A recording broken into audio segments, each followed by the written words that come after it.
देवभूमि में आज से एक राज्य एक विधान लागू हो चुका है। समान नागरिक संहिता कानून को उत्तराखंड में लागू कर दिया गया। उत्तराखंड देश का पहला राज्य बन चुका है जहां यूसीसी को लागू किया गया। लेकिन यूसीसी लागू होने के बाद उत्तराखंड में क्या क्या बदल गया, इसे लागू करने को लेकर क्या सियासी घमासान हो रहा है, इस रिपोर्ट में दिखाते हैं।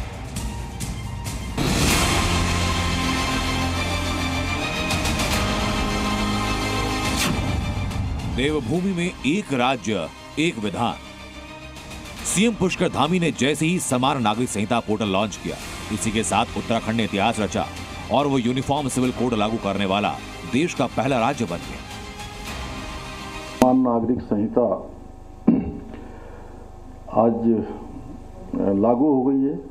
उसके बहुत ही ऐतिहासिक अवसर पर सीएम धामी ने पोर्टल लॉन्च करते ही यूसीसी पोर्टल आम आदमी के इस्तेमाल के लिए खुल गया।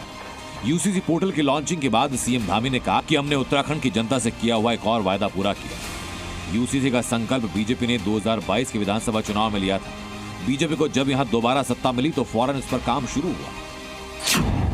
कैबिनेट की पहली बैठक में सीएम धामी ने यूसीसी प्रस्ताव को मंजूरी दी। उसका मसौदा तैयार करने के लिए विशेषज्ञ कमेटी का गठन किया और 27 फरवरी को जस्टिस रंजना प्रकाश देसाई की अध्यक्षता में विशेषज्ञ कमेटी बनी। 1.5 साल तक सभी पक्षों से लंबी चर्चा हुई। 2 फरवरी 2024 को रिपोर्ट सौंपी गई। इसी रिपोर्ट के आधार पर 7 फरवरी 2024 को विधानसभा में यूसीसी विधेयक पास हुआ और 1 महीने बाद 12 मार्च को राष्ट्रपति ने इस मंजूरी दी और आज यानी 27 जनवरी को लागू हो गया। हम देवभूमि उत्तराखंड की देवतुल्य जनता से जो हमने वायदा अपने आदरणीय प्रधानमंत्री श्री नरेंद्र मोदी जी के नेतृत्व में किया था, वो वायदा हम पूरा कर रहे हैं और आज पूरी तरह से उत्तराखंड देश का पहला राज्य हो गया है। देश की आजादी के बाद जो इस यूसीसी को देवभूमि उत्तराखंड के हर एक नागरिक के लिए, चाहे वो किसी पंथ, जाति, समुदाय, धर्म का होगा, सबके लिए लागू हो जाएगा। उत्तराखंड में यूसीसी लागू करने को लेकर जहां एक तरफ बीजेपी ऐतिहासिक कदम बता रही है, तो कांग्रेस धामी सरकार के इस फैसले को जरूरत पड़ने पर कोर्ट में चुनौती देने की तैयारी कर रही है। यूनिफॉर्म सिविल कोड है तो यूनिफॉर्म तो होना चाहिए पूरे देश भर का। तो उन्होंने क्या सोच कर किया है और कैसे किया है, अभी बात हमारी समझ में नहीं आई। अब वो जब लागू करेंगे, लागू करने पर जब कोई ऐसा विषय आएगा जिस पर उसकी चर्चा करने की आवश्यकता होगी तो वो करेंगे। उसको अगर चैलेंज करने की आवश्यकता होगी कोर्ट में तो वो भी किया जाएगा। उत्तराखंड को केवल एक फायदा हुआ है, श्री पुष्कर सिंह धामी जी का कद जो है भाजपाई नेताओं में 4 इंच ऊपर बढ़ गया है, क्योंकि उत्तराखंड को उन्होंने एक बेट होते ना, जिसको जैसे बाघ को, गुलदार को, इनको फंसाने के लिए कभी बकरी बांध देते हैं, तो यहाँ उत्तराखंड को जो है उसके तौर पर पेश किया। कांग्रेस भले ही बीजेपी पर निशाना साधे, लेकिन देवभूमि में यूसीसी लागू होने के बाद क्या क्या बदला, जरा जानिए। अब शादियों का रजिस्ट्रेशन जरूरी होगा। शादी के 6 महीने के भीतर रजिस्ट्रेशन जरूरी होगा। सभी धर्मों के लिए तलाक का एक समान नियम होगा। पर्सनल लॉ के नियम अब लागू नहीं होंगे। इस्लाम की हलाला और इद्दत जैसी रीतियां बंद होंगी। बहुविवाह पर रोक लगेगी। अविवाहित की ही शादी होगी। लड़कियों की शादी की उम्र एक समान 18 साल होगी। सभी धर्मों में बच्चों को गोद लेने का अधिकार होगा। दूसरे धर्म के बच्चे गोद नहीं लिए जा सकेंगे। उत्तराधिकार में लड़कियों को बराबर का हिस्सा होगा। लिव इन रिलेशनशिप का रजिस्ट्रेशन जरूरी होगा और लिव इन रिलेशनशिप से पैदा बच्चे को अधिकार मिलेंगे। तो जाहिर है कि उत्तराखंड यूसीसी से लागू करने वाला पहला राज्य बन चुका है और इसी राज्य से यूसीसी को लेकर नई बहस भी शुरू हो गई। कांग्रेस को डर ये कि कहीं इसी राज्य को आधार बनाकर बीजेपी पूरे देश में समान नागरिक संहिता लागू करने की तरफ कदम ना बढ़ा दे। ब्यूरो रिपोर्ट, जी मीडिया। अब यूसीसी का सीधा मतलब क्या है, जरा ये जान लीजिए। सभी नागरिकों के लिए समान कानून होंगे। सभी धर्मों के लिए कानून समान होगा। किसी धर्म का अपना कोई कानून नहीं। सभी पंथों के लिए भी समान कानून होगा। किसी पंथ में कोई अलग प्रोविजन नहीं होगा। विवाह हो या तलाक हो, हर धर्म, हर पंथ के व्यक्ति के लिए एक ही कानून होगा।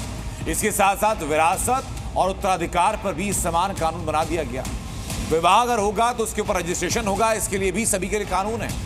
संपत्ति विवाद होता है तो उसमें कोई धार्मिक कानून या पंथ का कानून सामने नहीं आ सकता। इसके लिए भी एक ही कानून है, चाहे किसी भी धर्म किसी भी पंथ का हो। लेकिन यूसीसी लागू होने के बाद कई मुस्लिम धर्म गुरुओं ने आपत्ति जाहिर की।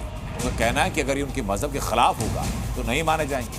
लेकिन क्या यही सोच बाकी मुस्लिम समुदाय की भी है?